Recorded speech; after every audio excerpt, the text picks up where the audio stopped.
everybody, I'm here to tell you today about my informative speech. I want today to talk about emergency medical technicians.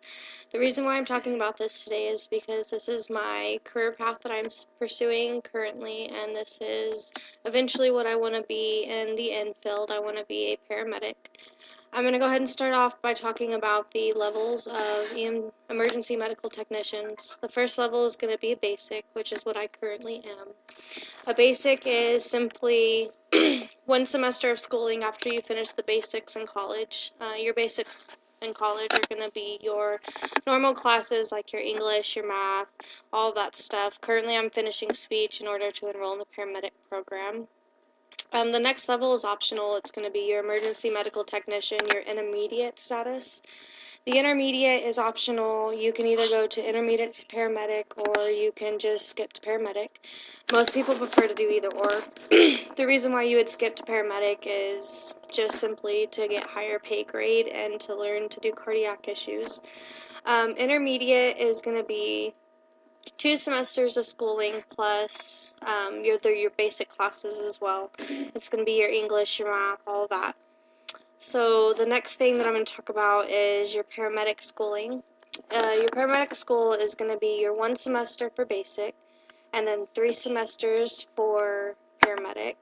And then you have to complete all of your educational hours, your clinical hours, and after you complete that, you register for your Texas state exam. You go to the FBI, you do fingerprints, you do all of that stuff. Excuse me. And after you get that done, then you register for your national registry and you take the test, and depending on whether you pass or fail is whether you become a paramedic or not. You can either be licensed or certified. The difference is going to be the applied science certification or the associates in your applied science. The next thing I'm going to talk about is the definition of emergency medical technicians. This came off a website called .job-descriptions. The first description is going to be administers first aid treatment to and transports sick or injured persons to a medical facility, working as a member of emergency medical team. Responds to instructions from emergency medical dispatcher and drives especially equipped emergency vehicles to specified locations. Administers prescribed first aid treatment at a site of an emergency or in a specially equipped vehicle.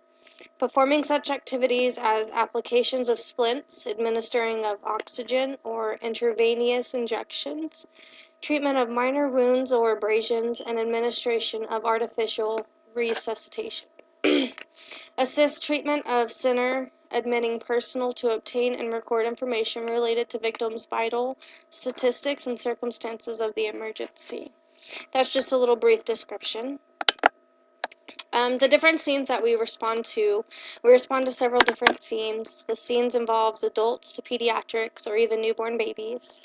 We also respond to elderly people. These people can be located in a nursing home or hospice type setting.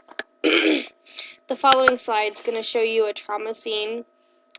Typically, this is what the trauma scenes look like. Here, these patients are C-collared. Obviously, the one on the left is going to be tubed and be bagged.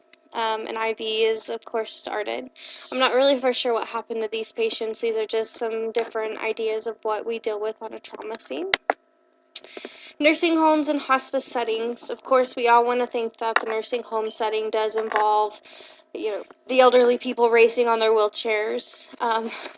The hospice settings are going to be just level of care and comfort. They just want these people to be comfortable in their end of life. And that's probably the most difficult setting to be in. The next thing that I do want to is the most often question that we get asked is, what do you make? My operations manager, Will Hendon, sent this out just a couple weeks ago in an email, and I would like to share it with y'all. It says, "Oh, you're an EMT. That's cool. I wanted to do that when I was a kid. What do you make?" What do I make? I make holding your hand seem like the biggest thing in the world when someone just tried to hurt you. I make 5 minutes seem like a lifetime. when I'm fighting the Grim Reaper on the way to the hospital. I make those annoying sirens seem like angels when you need them. I can make your children breathe when they stop. I can make myself getting out of bed at 3 a.m. to risk my life to save people I've never met. I make it possible to keep back the chaos every day. I make going to work for your family's safety a duty that I will die for. I make myself work holidays, weekends, and night during snowstorms and other disasters. Today I might make the ultimate sacrifice to save your life. I make a difference. What do you make? Clear eyes and full hearts cannot lose. The next thing I'm going to touch up on is PTSD. PTSD is normally in the military setting, and that's where the common term comes from. But with our job, we have tons of PTSD. We go on scene and we can relive a scene for days, for weeks, for years. And it really does affect first responders mentally. I just want y'all to know that suicide is a real thing. It's not something to play around about. So the next time you see somebody who is depressed or may have a problem, try to make their day better. Try to make them smile. Try not to worsen their day because you never know what somebody's going through.